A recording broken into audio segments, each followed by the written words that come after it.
All right, g'day ladies and gentlemen. Welcome to another week of readings, or another tutorial at least, for our Chronological Bible Reading Plan, reading through the Bible in a year and doing so more or less in a chronological fashion. We're up to week number 38, which is pretty big news because that means we are only 2 weeks away from Christmas. Well, kind of. All right, we're 2 weeks away from the New Testament, all right? From reading Matthew, Mark, Luke, John, and Acts, we're going to be heading into the New Testament very, very soon. I know for a lot of you, you've been looking forward to that. The prophets have been pretty hard work, let's face it, okay? But we're almost there, okay? The New Testament is coming. The Greek scriptures, or the first century scriptures, whatever we want to call them, are only 2 weeks away, all right? So in the next 2 weeks, we're going to be covering basically 3 more prophets and 3 more narrative books, and then that's it. We are closed off the Old Testament. And honestly, believe me, you are going to be very pleased that you've read through the whole Old Testament to this point. The New Testament scriptures are going to come alive to you in a whole nother way. Because remember, as I've said from day one, the Bible is not 66 books. It's not really even 2 books, okay? Ultimately, fundamentally, the Bible is one composite, comprehensive book with a continuous narrative that runs all the way through. And I think you're really going to appreciate the familiarity, those scriptures that you're familiar with in the New Testament, in a whole new light because you've read through the Old this year. So well done. All right. Before we look into the books that we're going to be reading this week as we enter into this new phase, I'm going to be taking a step back and just explaining again. I've done this a few times over the year, but I think it's important to do it again just now, explaining some of the things that we've seen in the last 38 weeks of readings, okay? I'm going to explain right now 6 distinct ages or eras of time that we've experienced or that we've seen as God's story has unfolded. Number 1, we witness the age of the ancients. Genesis 1 to 12, the stories of Adam through to Abram. Okay, those special stories, men like Noah was in there, okay? Enoch, who walked with God, Adam and Eve, Cain and Abel, those mysterious stories of primeval history that are talked about in those first chapters of Genesis, the age of the ancients. After them, we witnessed what I described as the age of the patriarchs, the fathers, Abraham, Isaac, and Jacob, basically taking us to the end of Genesis with Joseph in Egypt. After the age of the fathers, we had the age of the judges, beginning with Moses and taking us all the way through to Samuel. Moses was the first great judge. He wasn't a king, okay? He was a leader at a specific time for a specific purpose. After him, Joshua, when they went into the promised land. After then, the book of Judges with 12 judges in tow, finishing with Samuel. But that era, the era of the judges, came to an end when he anointed a king, and we came into the 4th era, the era of the United Kingdom, with Saul, David, and Solomon. All the Psalms, the Proverbs, the books of wisdom, Song of Solomon are all written in that area where the kingdom of God, the kingdom of Israel, was united in the promised land under one king. Then we came into the era of the divided kingdom, all right? Judah in the south, Israel in the north. You remember all this? It'll pay off. Keep with me. Judah in the south, Israel in the north. They split as 2 separate kingdoms, okay? And there was constant friction between the two.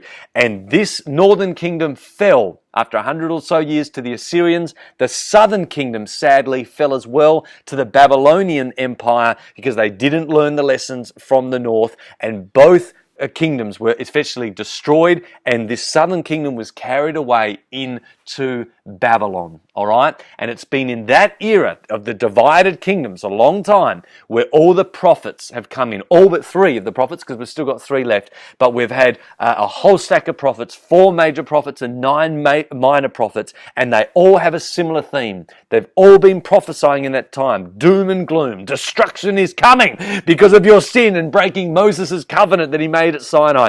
Destruction is coming, doom and gloom, but always hints of hope for the future. And one of the regular promises of hope that was coming was that one day you'll return, a righteous remnant will return to the land. And there's a whole bunch of other promises that come along as well. So now, in this period, that's 5 periods of time, the divided kingdom.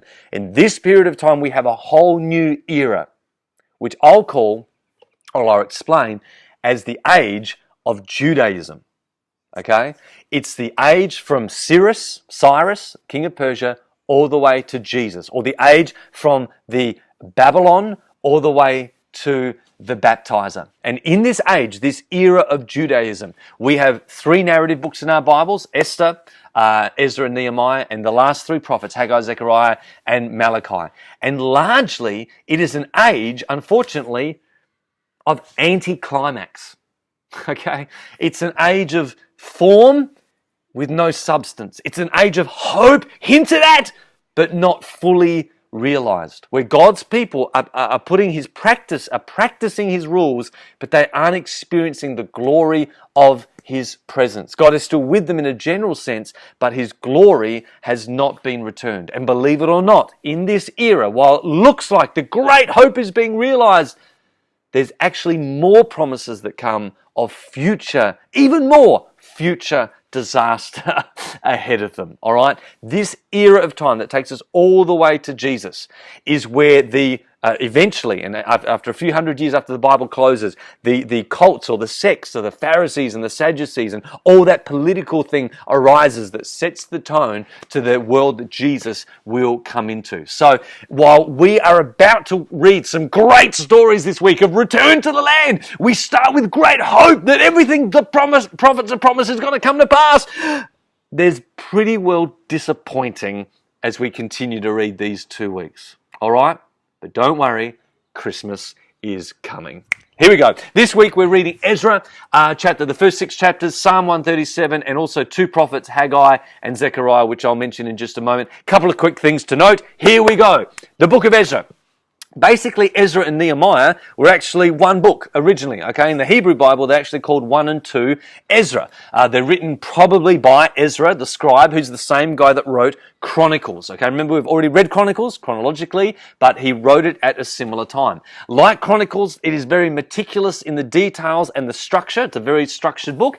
And like Daniel that we read last week, it has both the Hebrew language and Aramaic, what the Babylonians or the Persians were speaking, the majority language of that part of the world. So it contains both languages, and only Daniel, written in the exile, and Ezra and Nehemiah contain both languages, so it's quite unique there. The main characters that we're going to be reading about in Ezra this week in the first 6 chapters are basically Zerubbabel and Joshua. These first 6 chapters cover a period of about 20 years and basically describes the return to the land and the rebuilding of the temple. It is all about restoring worship and rebuilding the temple. And it's about the first wave of returnees. Now, we will find out later, as we keep reading, there are actually 3 waves of returnees, but this is the first, all right, in that first 20 years. Zerubbabel and Joshua, 2 of the main characters we're going to see. Zerubbabel is a grandson of the final king, or the second to last king that got taken away. So he's actually, as it were, an heir to the throne. Okay, but he doesn't become king of Judah because the Persian king is king, all right? They're not making their own kingdom, so he is installed as the governor, all right? Prince maybe, but the governor of the area, because the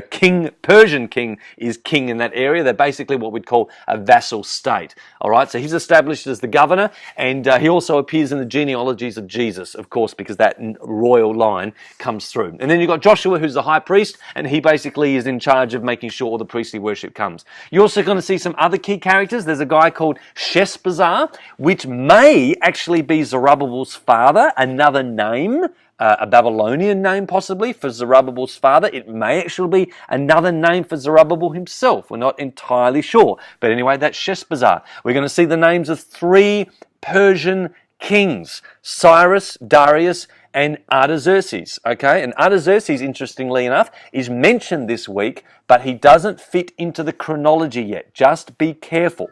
In one of the chapters you're going to come across this week, it refers to a letter that's written a long time later. It's just inserted in this week's readings because it tells a similar story that happens later. So don't be fooled by that. There's quite a jump there in the narrative during one of those letters, all right? You're also going to be introduced to the Samaritans, all right? And this is really interesting. Do you remember when the northern kingdom was destroyed by Assyria, they brought in foreigners to live in the northern kingdom, the northern part of Israel. Remember the time when lions started attacking people because they were not worshipping the local god? All right. Well, they're, of course, Samaritans. They're still there, and they consider themselves relatives of the Jews. Yeah, we're here. We're kind of half-breeds.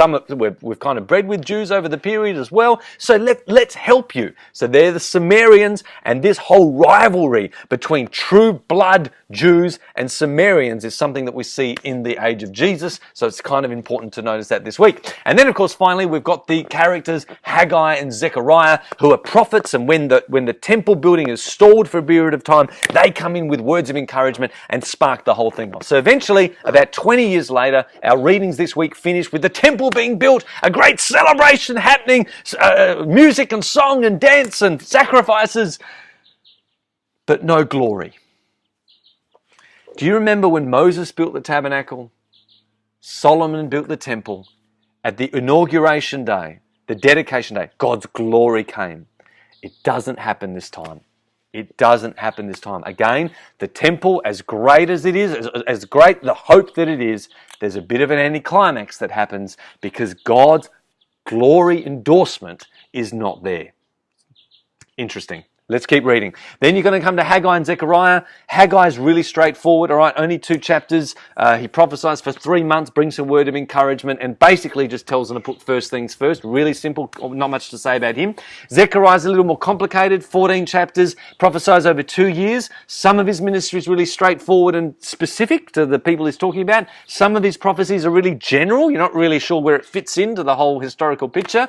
And some of his stuff, like Ezekiel and Daniel, he spends a whole 6 chapters talking about a vision and a dream that he had, interacting with angels, with all types of imagery and metaphor, some of which is quite confusing, but I'm sure you'll read through it fine and be entertained, all right? Don't think about it too hard. But Zechariah is a complicated or complex book and a complicated prophet. But the worst thing that happens through Zechariah's prophecy, with all the great positive predictions of the future, despite all the return, despite all the rebuilding, despite all the re-establishment of worship, with all the great promises that are coming of peace and prosperity and protection in the future, Zechariah, just like Daniel hinted at, describes more predictions of future judgments and another day of the Lord to be suffered by Jerusalem yet again sometime in their future. The restoration's happening, but there is another promise of another day of the Lord, destruction coming to this city. These people, honestly, just never ends. Anyway, you've also got Psalm 137. It does end. We've got a New Testament coming up, all right? You've also got Psalm 137, so enjoy that. It's pretty straightforward. Guys, well done. 2 more weeks left. Hope you enjoy this week's readings, and I hope that helped to set some of the tone this week. Bless you heaps. Have a great day. Bye.